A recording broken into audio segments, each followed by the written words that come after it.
Ma problématique, ainsi que de nombreux chefs d'entreprise, c'est notre capacité d'autofinancement pour notre développement. On dépend trop de l'aide publique pour investir et ce n'est pas sain, ce n'est pas naturel. C'est l'entreprise, c'est le marché qui doit guider notre développement et pas la subvention qui doit être la carotte qui nous attire vers des investissements qui ne sont pas forcément toujours heureux. Nous sommes dans le secteur du diagnostic in vitro, plus généralement dans la santé digitale. Ce sont des processus longs, de la R&D à la mise sur le marché, et nos principaux challenges sont d'assurer un financement constant et pérenne sur la durée.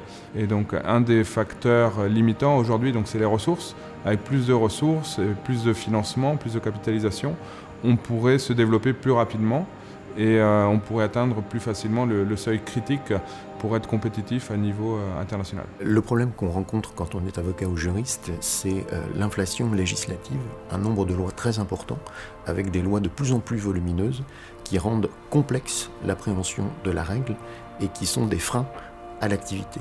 En comparaison de la situation en Angleterre, où l'on voit qu'il y a une stabilité qui permet aux entreprises, aux chefs d'entreprise, de savoir quelle est la solution à leurs problèmes et donc de décider beaucoup plus rapidement. Nous sommes une jeune entreprise innovante qui édite des solutions de vérification de documents. Nos clients aujourd'hui sont majoritairement des grands groupes. Notre problématique, en tant qu'entreprise jeune et innovante, c'est de gagner la confiance de ces grandes entreprises. Moi, si j'étais élu président de la République, je déciderais de bloquer pendant 5 ans l'évolution législative. C'est ce qu'on appelle les lois de programmation. Ça existe déjà aujourd'hui dans le domaine de la défense. Il faut envisager que ce soit également appliqué dans le domaine économique ou dans le domaine social. Il faut aussi procéder de la même façon pour avoir une vision stratégique qui soit stable et qui permette à chacun de savoir quelle est la solution à son problème. Moi, si j'étais élu président de la République, très improbable, je serais résolument pro-business, à savoir réduire les charges, les impôts par exemple, qui sont redistribués en partie sous forme de subventions, avec des pertes en ligne. Il faut bien se rendre compte que pour 1 euro distribué, c'est pratiquement 3 euros prélevés à la source dans les entreprises et c'est un rendement très mauvais. Mieux vaut utiliser les 3 euros très directement pour des choix d'investissement adaptés à nos besoins.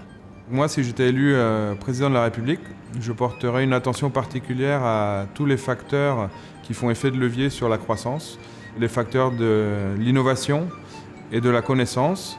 Je créerais un ministère dédié qui aurait pour vocation d'identifier et d'accompagner de manière personnalisée toutes les sociétés à fort potentiel technologique pour qu'elles deviennent compétitives à un niveau international et qu'elles puissent créer de l'emploi sur le territoire français. Moi, si j'étais élu président de la République, j'inciterais les grandes entreprises à travailler davantage avec les PME. Je mettrai en place des mesures fiscales ainsi qu'un fonds de garantie afin de limiter ces risques. Cela permettrait de stimuler le chiffre d'affaires des PME et leur permettre d'atteindre une taille critique. Ces mesures viendront en complément de celles efficaces déjà en place pour le financement de la R&D.